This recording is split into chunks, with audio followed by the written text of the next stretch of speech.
A lot of this isn't going to make sense to you, and I'm sorry about that. I'm just going to start at the beginning, with the house.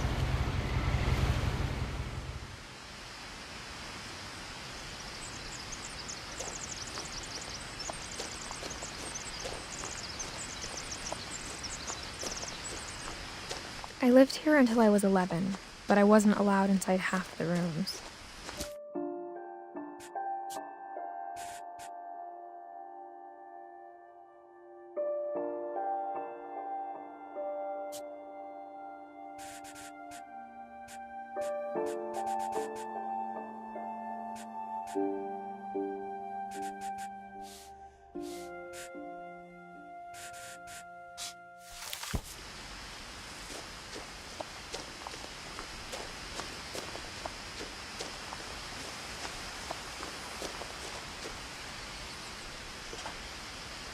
Inside the mailbox were bills from 7 years ago, marked urgent, open immediately.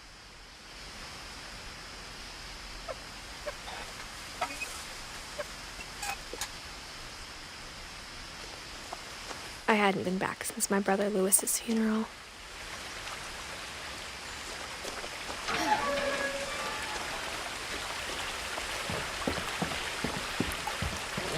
In her will, my mother left me a key but didn't tell me what it unlocked. Maybe she thought I'd know, or she thought that the mystery would be enough to bring me back.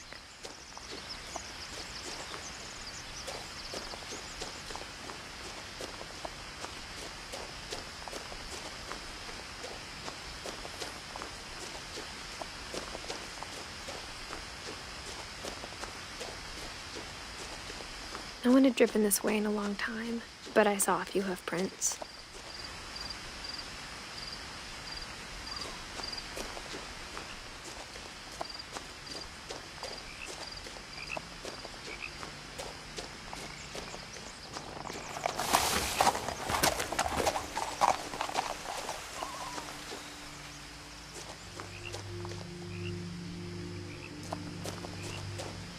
The truth is, even after I inherited the house, I never thought I'd come back to it.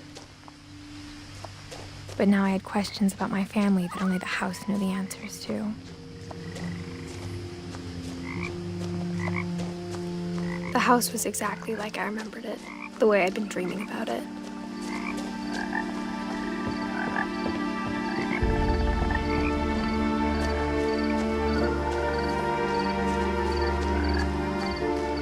As a child, the house made me uncomfortable in a way I couldn't put into words.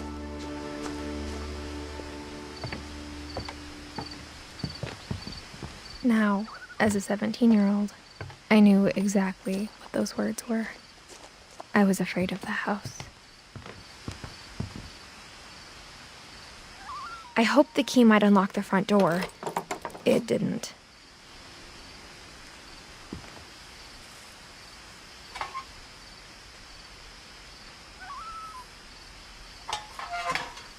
Looking in, I felt like the house itself had been waiting for me.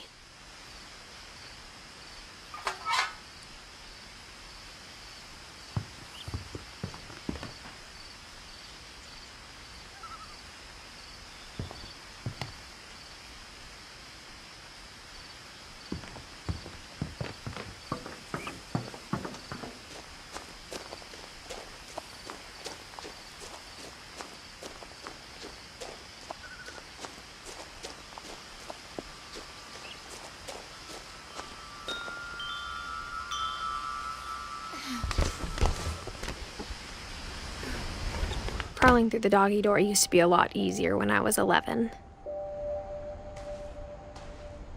The power had been turned off the night we left.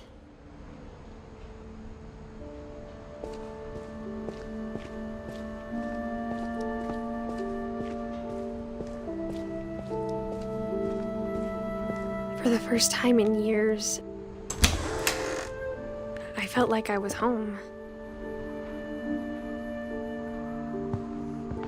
But instead of a family, there were just memories of one.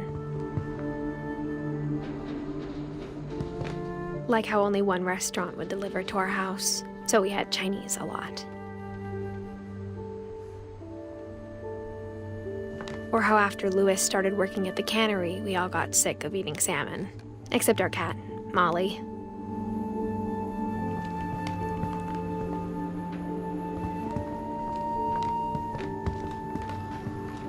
Nothing in the house looked abnormal. There was just too much of it, like a smile with too many teeth. My mom wasn't much of an optimist, but she never stopped believing that my brother Milton was alive.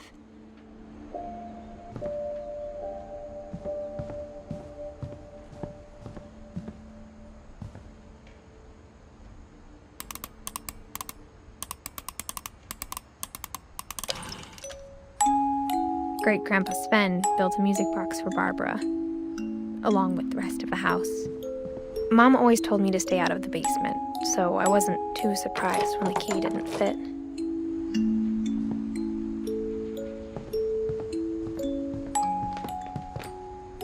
Even the fireplace had a story.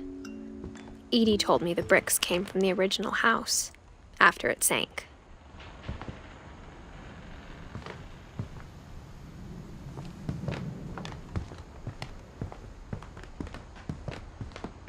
The table was still a wreck from the night we left. It was like my mom was the only one of us who could imagine Great-Grandma Edie living in a nursing home.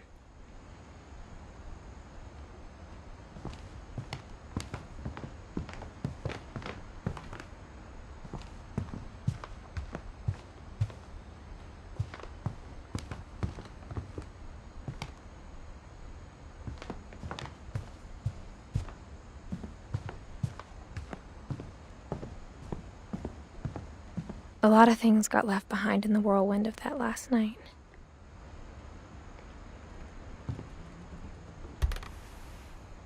Edie told me once that every Finch who ever lived is buried somewhere in the library.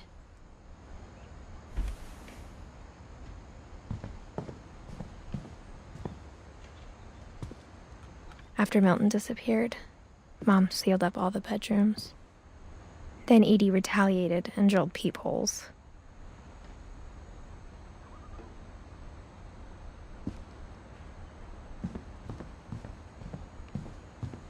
Whenever people ask me about my family, the first thing they always want to know about is Barbara.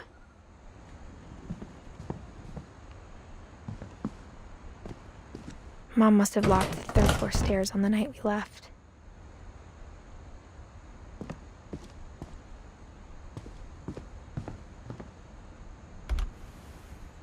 Barbara was a child star for 2 years, until America grew out of it.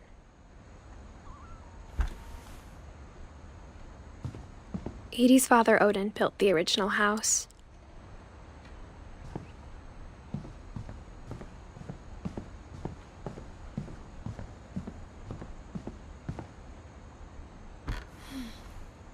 The last time I was in Edith Sr.'s room, I was 10 and she was painting my portrait.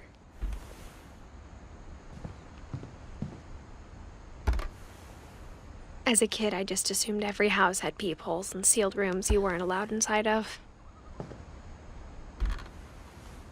My Grandpa Sam spent 7 years sharing a room with his dead brother, Calvin.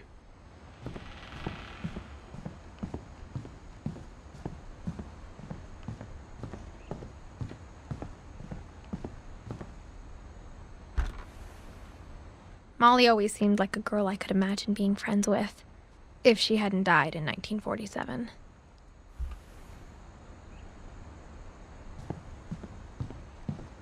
I spent a lot of time playing in Great Uncle Walter's room. I think my mom sometimes regretted not sealing it up.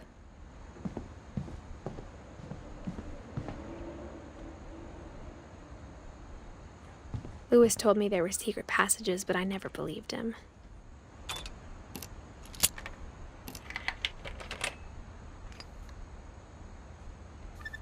Turns out, my mom was really good at keeping secrets. Now it was time to find out what my mom had been afraid of.